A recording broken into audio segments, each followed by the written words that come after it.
for my friends who say, I hate America. Okay, here's a plane ticket. Bye. No one leaves. Because wherever you go in the world, it's worse. There is no perfect, Erica.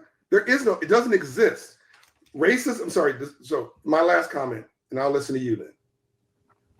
Democracy and capitalism are horrible systems, except for every other system. So then my question is, because I think if our aspiration as Black people is to acquire knowledge and acquire wealth to be comfortable inside of this system, then I think what you're saying is spot on.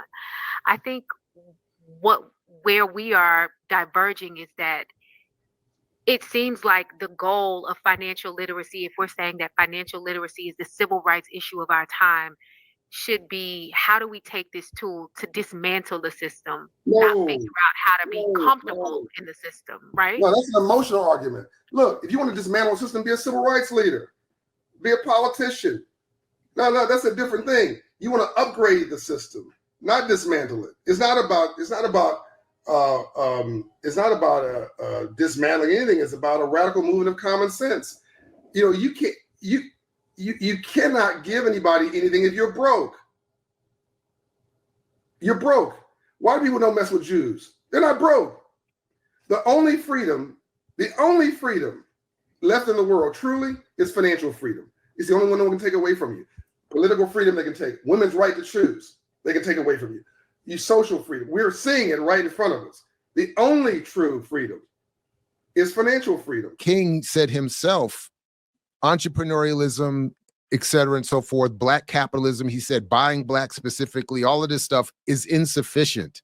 This is a multi-billion-dollar issue. This is a federal government issue. This is a public policy issue. It is public policy that determines where the wealth, how the wealth is defined, how it's developed, and where it goes.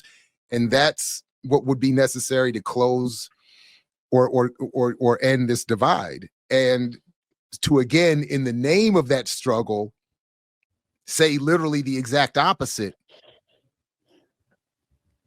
It's again diabolical. It's frustrating to see it happen, and then as you both pointed out, to see it done with such arrogance and condescension and patriarchy, all that kind of stuff. It was gross. It was really gross on every level.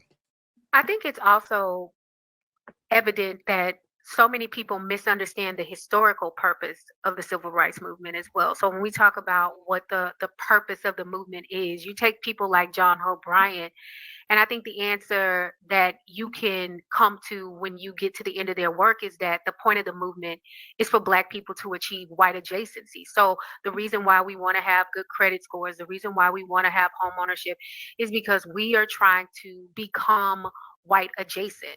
And I think that if that is what you want, then he's right.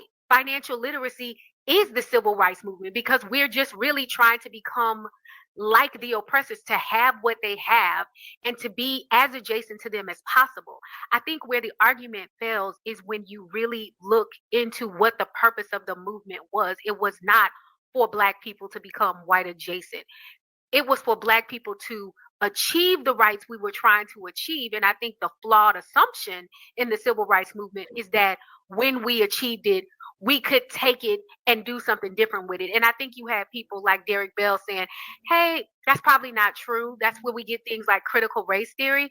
But I do think that because there is not a clear understanding about what the movement was about, people like John Hope Bryant are able to easily co-opt it.